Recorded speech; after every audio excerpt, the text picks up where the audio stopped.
State of pet homelessness index ने पहली बार गलियों में घूमने वाले कुत्ते बिल्लियों की रिपोर्ट जारी की है।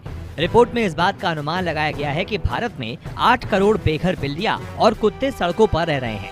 हालांकि पेट होमलेसनेस इंडेक्स में भारत को 10 अंकों में से महज 2.4 अंक ही मिले हैं। इंडेक्स में सबसे ज्यादा अंक 8.6 जर्मनी को, उसके बाद अमेरिका और ब्रिटेन को दिए गए हैं। अब तक दुनिया भर में बेघर आवारा कुत्तों और बिल्लियों को मापने और ट्रैक करने का कोई तरीका नहीं था।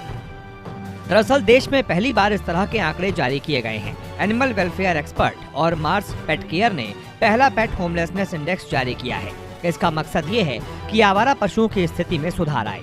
चाहे एनजीओ हो या सरकार या फिर आम आदमी, सभी इस बात को समझें कि हमारे आसपास रह रहे कुत्ते बिल्लियों की स्थिति कितनी खराब है और हम इसमें सुधार के लिए क्या क्या कारगर उपाय उठा सकते हैं। सही मायनों में इस रिपोर्ट के जरिए आवारा पशुओं के लिए काम करना पहले की अपेक्षा आसान हो जाएगा और उतना ही कारगर भी। मार्स पेट केयर इंडिया के प्रबंध निदेशक गणेश रमानी कहते हैं, अब तक दुनिया भर में बेघर आवारा कुत्तों और बिल्लियों को मापने और ट्रैक करने का कोई तरीका नहीं था। पहली बार इस तरह का इंडेक्स जारी किया गया है। पहली बार लोगों के सामने ये जानकारी आई है। इसका एक मकसद ये भी है कि सरकार और देश में काम कर रहे एनजीओ इसे लेकर सकारात्मक कदम उठाएं। भारत को मिली कम रेटिंग का मतलब ये है कि देश में पालतू बेघर जानवरों की चुनौती को दूर करने के लिए और अधिक प्रयास किए जाने की जरूरत है। भारत को इतना कम दर्जा देने के मुख्य कारण अपेक्षाकृत कम पशु नसबंदी और वैक्सीनेशन, रेबीज सहित कैनाइन रोगों का अधिक होना, एक पालतू जानवर रखने का अधिक खर्च और पशु कल्याण पर मजबूत कानूनों का नहीं होना है।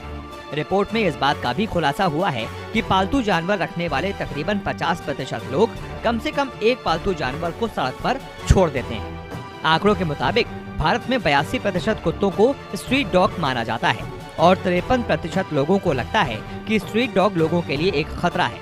65% लोग कुत्ते के काटने से डरते हैं और 82% लोगों का मानना है कि गली के आवारा कुत्तों को सड़कों से हटाकर शेल्टर्स में रखा जाना चाहिए। कई लोग मानते हैं कि प्रभावी नसबंदी सड़कों पर आवारा पशुओं की संख्या को कम कर सकता है। 10 में से 7 लोग ये मानते हैं कि वो हफ्ते में एक दिन अपने आसपास बिल्ली को देख लेते हैं। वहीं 10 में से 8 लोगों ने कहा कि आवारा कुत्तों से उनका रोजाना सामना होता है।